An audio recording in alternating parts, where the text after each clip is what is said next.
러시아 사람들이 3년 동안 전쟁을 치르면서 다시 전쟁이 끝나고 나서 다시 돌아올 그 외국 기업 중에 바라는 기업이 어느 기업이냐 하는 설문조사를 했는데요. 의외로 1등이 바로 현대자동차였어요. 한반도에 있는 채소를 구할 수 없으니까 그쪽에 있는 채소를 응용해서 한국식으로 이렇게 만든 음식이 있는데요. 이게 러시아 사람들에게 엄청난 인기를 끌었습니다.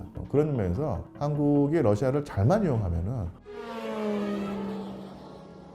안녕하세요. 저는 상명대학교 역사콘텐츠학과 류한수 교수입니다. 저는 역사학자고요. 크게는 유럽사, 조금 좁게는 러시아 현대사를 연구하고 있습니다.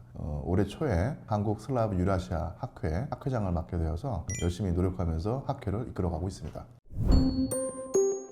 어떤 형태로든 간에 사실은 그 러시아 사람들의 입장에서, 푸틴의 입장에서 자신들도 억울하고 서러운 측면, 그리고 분노의 측면이 분명히 있을 텐데, 그렇지만은 이웃 주권 국가를 침공한다는 것은 결국은 국제법 위반이고 21세기에 용납될 수 없는 행위인 것은 분명한 사실입니다. 사람이 화난다고 해서 무조건 주먹을 뻗으면 안 되죠. 그 화가 설령 그럴 만한 이유가 있다고 하더라도 그런 면에서 사실은 이 우호국을 얻기가 쉽지가 않은데, 그렇다고 해서 적대국만 있는 것은 아닙니다. 물론 서방과 미국 아니면 일본, 대한민국 정도는 적대 국가에 속할 만큼 러시아의 관계가 나빠졌는데, 그 이외의 지역에서는 러시아를 딱히 적대국으로 설정하지 않고요. 중립을 표방하거나 겉으로는 중립을 표방하면서 그 밑으로는 러시아를 돕는 경우가 많이 있었습니다. 근데 그렇게 되는 이유가요, 러시아 특히 푸틴 대통령의 어떤 플랜이 있는데, 그것은 뭐냐면 이 플랜의 일환이 바로 이 전쟁이라고 할 수도 있을 텐데, 미국을 위시한 서구 국가들이 하나의 그 경제 체제를 만들고 있죠.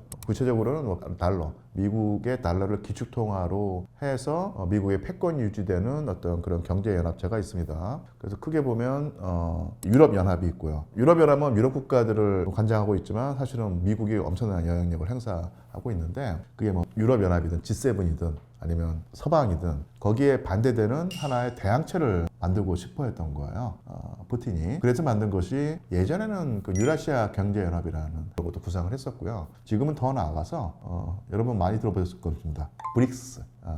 그래서 서방에게 종속되지 않고 서방에게 일정한 도전을 하는 세력이 있는데, 그게 대표적인 예로 중국, 인도, 예를 들면 남아프리카의 남아프리카 공화국, 그리고 남아메리카의 브라질, 이런 나라들이 있죠. 그러니까 이런 나라들이 모여서 서방의 경제 패권에 도전하겠다는 것이 바로 브릭스 체제였는데요. 이 브릭스 체제가 점점 성장하는 겁니다. 그만큼 이 미국과 G7이라고 표현되는 서방 국가들이 비중이 축소되는 비중을 브릭스 체제가 차지하고 있는 것이죠. 그래서 예전에 한 10년 전만 하더라도 브릭스 체제라고 하면 사람들이 그런 게 있었어? 이거 있으나 마나 아니야? 이런 식으로 생각을 했었는데, 지금은 그런 생각하지 않습니다. 오히려 브릭스로 묶이는 어떤 국가들이 결속력이 느슨한 건 사실인데, 그 결속력이 점점 늘어나고 있고요. 어쨌든 간에 이 브릭스 체제의 경제 규모를 합치면 G7을 능가합니다. 그리고 지난해에 카잔이라고 하는 러시아 도시에서 브릭스 대회가 열렸었는데 아주 성대하게 끝나고요. 우리도 브릭스 체제에 가입하겠다고 하는 국가들이 줄을 섰다는 얘기죠. 그러니까 이런 면에서 보면 전쟁을 일으킨 그 푸틴에게 아니면 러시아에게 우호적인 국가를 찾아보기가 쉽지가 않겠죠. 북한이 지금 우호적인 국가가 됐겠지만 나머지 국가에서는 우호적이라고 볼 수 없는데, 러시아와 좋은 관계를 맺고 아니면 협력을 해서 어쨌든 간에 러시아를 중요한 협상 대상으로 삼는 나라, 그리고 러시아의 위상과 어떤 그 힘을 인정하는 나라는 분명히 많은 것도 사실입니다. 그런 나라가 서방에 없다 뿐이지, 이 지구를 전체를 놓고 보면 러시아의 위상은 만만치가 않다, 이렇게 평가할 수 있겠네요.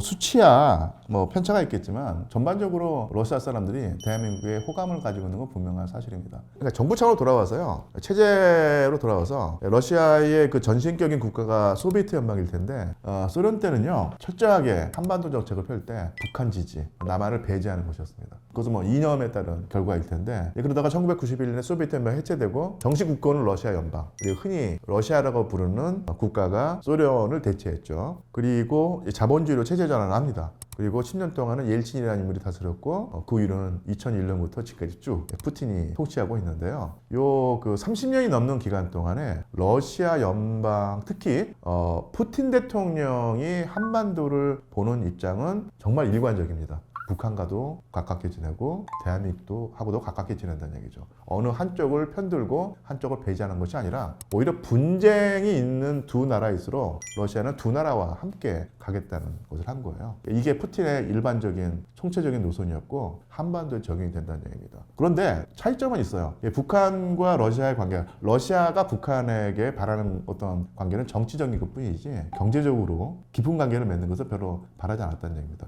북한 경제가 워낙 쪼그라들어서 러시아로서는 뭐 거기서 뭐 얻을 것도 없고 뭐 도와주자니 밑도 끝도 없다는 얘기죠. 반면에 대한민국 같은 경우는 여러 가지 이점이 있었다는 얘기입니다. 일단 그 등거리 외교를 해서 접근지지 않았고요. 또한 한국이 가지고 있는 기술이 있고요. 그 다음에 자본이 있습니다. 그래서 러시아가 사실은 동북아시아에서 어떤 일을 하려고 할 때 중국과 일을 하기에는 중국이 너무 이제 덩치가 커져가지고 버겁고요. 일본과 상대를 하자니 일본은 옛날에 전쟁까지 했던 나라고 사실은 부신이 있다는 얘기죠. 영토 분쟁도 있죠. 북방 사계도 영토 분쟁도 있는데 대한민국 같은 경우는 중국과 일본과는 달리 쉽게 말하면 아주 그 편한 상대였던 거야. 국가적인 어떤 이해관계가 지금 얽혀 있고 뭐 충돌할 일도 없고요. 반면에 기술은 사실은 뭐 서방이라든지 일본에 비해서 손색이 없을 정도로 고도화되어 있고 자본도 풍부하고요. 그래서 한국과 경제협력 관계를 맺으면 러시아로서는 상당히 많은 이점을 얻을 수 있습니다. 일단 한국의 질 좋은 소비재가 러시아에서 많이 소비되고 있고요. 자동차라든지 뭐 이런 식으로 대자본도 진출하고 있고 러시아로서는 또 한국과 관계를 맺으면요. 러시아가 발달해 있는 게 기초과학하고 군수공업이거든요. 지금 뭐 K방산이라고 해서 방위 산업 무기들이 전 세계에 팔리고 있는데 사실 그 원천 기술은 다 러시아 겁니다. 러시아에서 받아내서 그래서 응용해서 한 단계 그 퀀텀 리프를 해서 질적 비약을 해서 고도화된 무기를 만들어내서 경쟁력을 가지고 있는데 그런 식으로 러시아와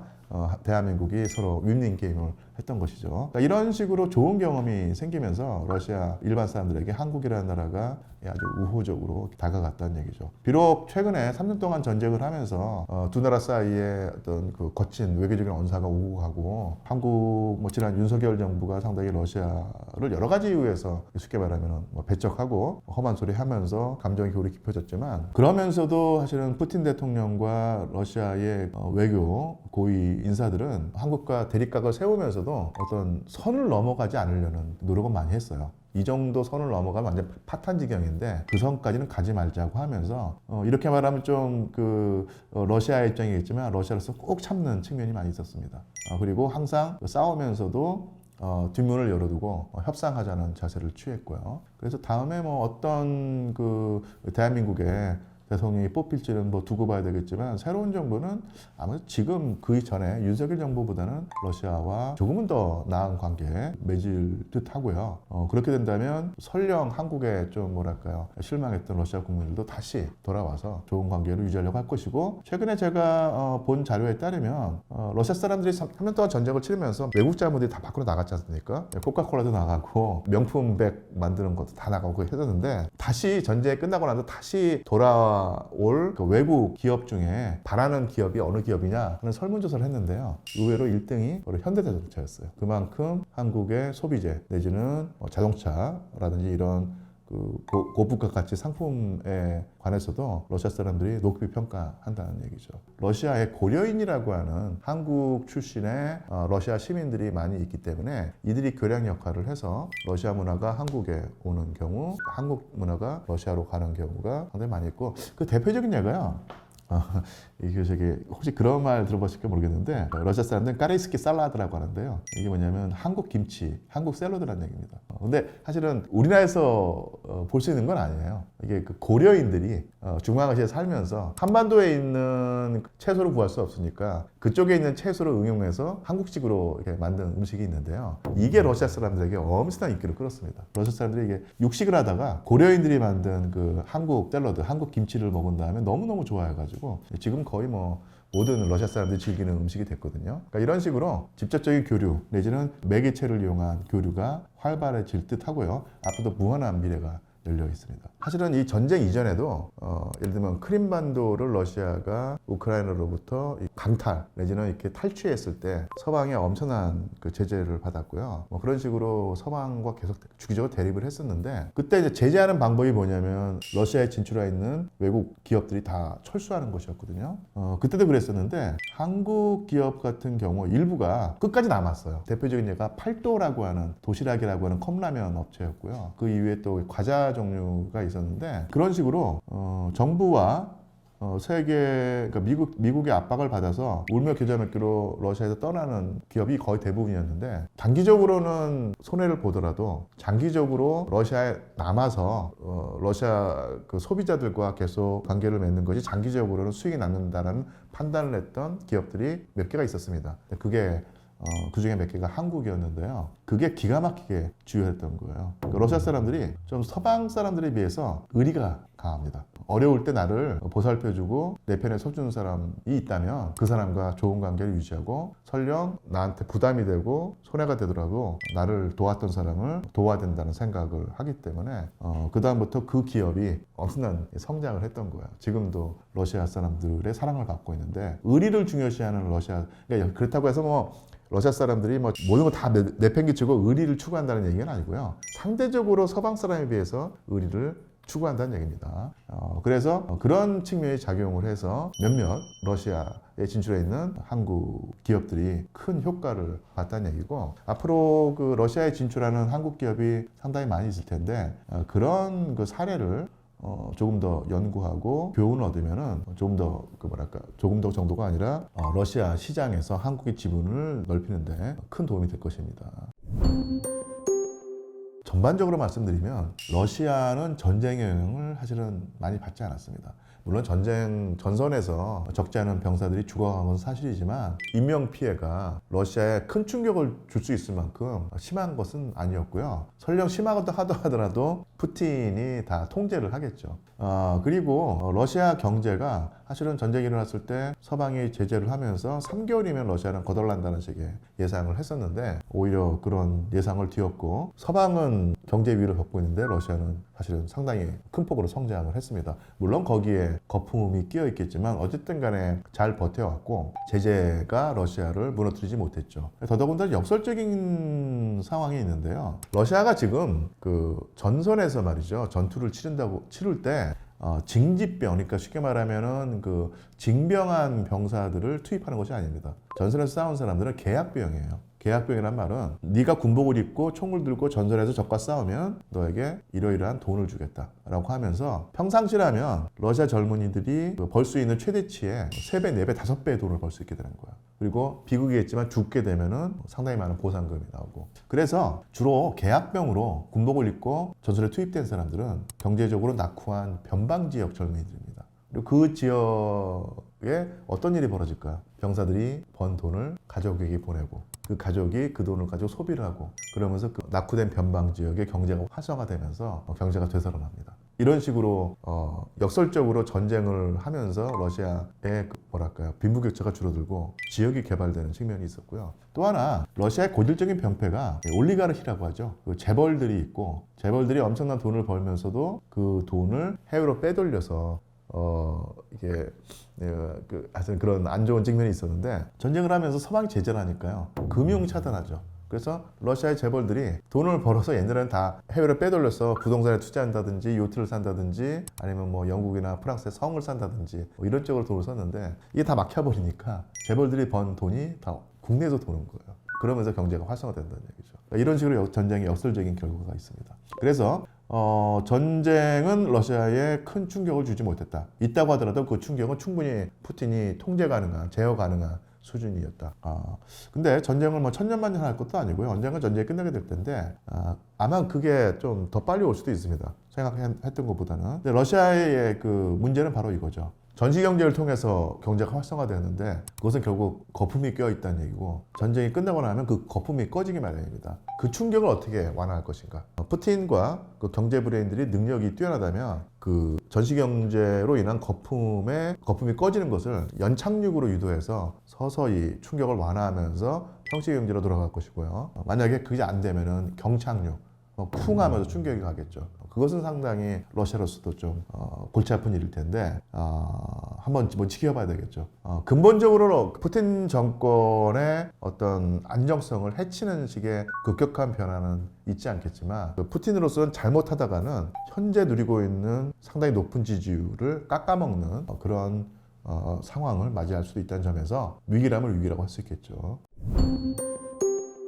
우크라이나의 재건 사업은요, 아마 미국과 서방이 독점할 것이기 때문에 대한민국한테 들어올 지분은 별로 없을 것 같고요. 동부 영토 같은 경우는 러시아가 한국과 한다면은 그 정도는 할 수 있겠죠. 건설 경기가 드러날 테니까 한국의 그 지게차와 포크레인 같은 경우가 상당히 경쟁력이 있거든요. 그래서 그런 식으로 그 간접적인 이득은 얻을 수 있을 것 같고요. 또 하나 그런 식으로 뭐 직접 러시아나 우크라이나에 투자해서 수익을 올린다는 측면보다는 제가 볼 때는요, 러시아 우크라이나 전쟁이 빨리 끝나야지 세계 경제가 안정이 되고 국제 경제가 안정이 되기 때문에 대한민국 경제가 안정기에 접어들어서 성장을 추구할 수 있습니다. 사실은 대한민국 경제는 내수보다는 수출에 특화되고 거기에서 많은 이득을 얻는 구조이기 때문에 세계 정치가 불안정하면 세계 경제가 침체하기 마련이고 그러면 한국이 치명타를 입기 마련이죠. 그래서 러시아 우크라이나 전쟁이 끝나면은 지금보다는 훨씬 더 세계의 정치와 경제가 안정화되면서 한국이 더 많은 기회가 생기거든요.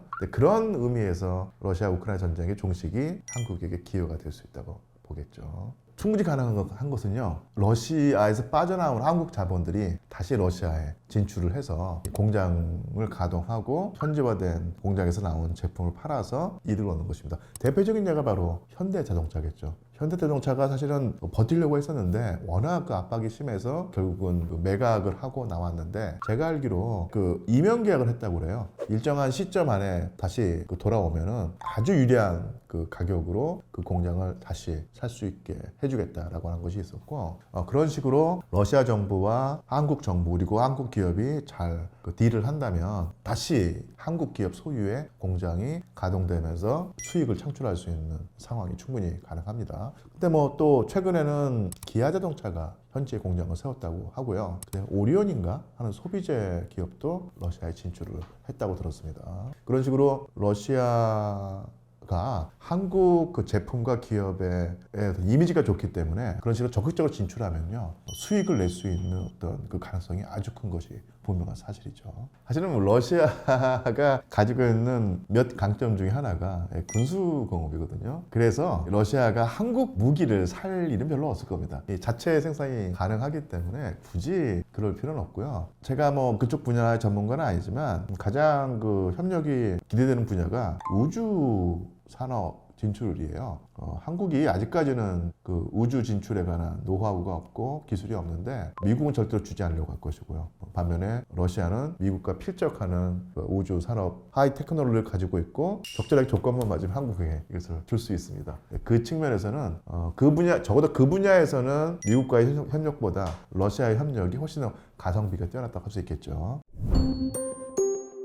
사실은 러시아에게 한국이 많이 필요해요. 그것은 특히 이제 동북아 지역 그리고 태평양 지역의 진출이라고는 국가 목표를 실현할 때 한국이라는 파트너가 아주 유용합니다. 또 하나 여기서 그냥 말씀드리죠. 이게 북극 항로 개발입니다. 북극 항로 개발이라는 게 지금의 가장 물동량이 그 물류가 많이 이루어지는 곳이 유럽에서 지중해를 거쳐서 수에즈 운하를 건너서 인도양을 거쳐서 동남아시아 그리고 남중국해를 지나서 극동으로 오는 이 루트인데, 예전에는 그 추위 때문에 북극항로가 얼어 있어서 1년에 배가 항행할 수 있는 기간이 뭐 기껏 해봤자 2~3달밖에 안 됐었는데 지금은 반대로 됐어요. 지구온난화 기후 교란 때문에 북극이 많이 녹아가지고요, 1년에 한 9달, 10달을 항행할 수 있고 한 달, 2달, 석 달 정도가 얼어 있거든요. 근데 이쪽 이게 북극항로를 이용하면요, 경로가 3분의 1이 줄어듭니다. 달리 말하면 물류 비용이 엄청나게 줄어든다는 얘기죠. 최근에 그런 말씀 들어보셨을 겁니다. 미국이 갑자기 트럼프 행정부가 갑자기 덴마크를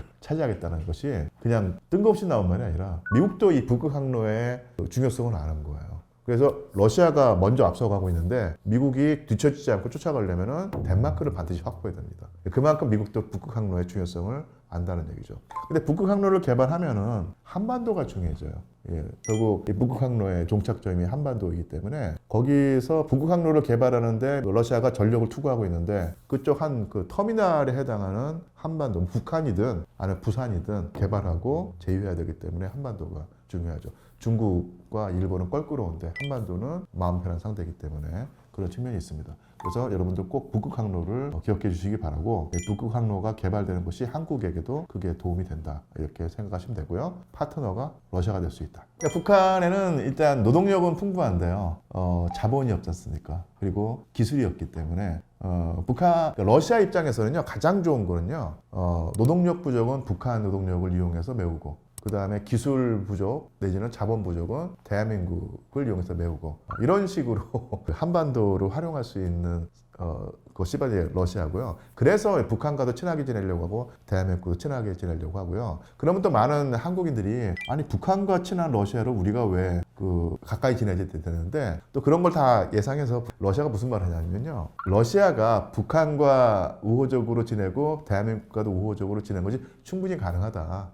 제로섬 게임으로 보지 마라. 러시아가 북한과 친하게 지내는 것이 대한민국에도 나름대로는 좋은 측면이 있다는 식으로 계속 어필하고 있는데, 얼토당토하지 않은 궤변이라고만 볼 수가 없는 게, 사실은 이렇게 볼 수 있습니다. 사실은 북한을 통제를 못 하잖아요. 근데 북한을 통제할 수 있는 방법이 러시아를 통해서 통제할 수 있다는 얘기죠. 그런 면에서 한국이 러시아를 잘만 이용하면은 러시아와의 관계 속에서도 많은 수익을 얻을 수 있고, 러시아를 매개체 삼아서 북한을 통제, 컨트롤함으로써 남북 간의 긴장 관계를 유지할 수 있다는 얘기입니다. 그러니까 물론 이것은 상당히 어려운 일이지만 그럴 가능성은 우리가 배제할 필요는 없다. 배척할 필요는 없다. 그것도 활용해야 될 측면이 있다. 이렇게 생각합니다.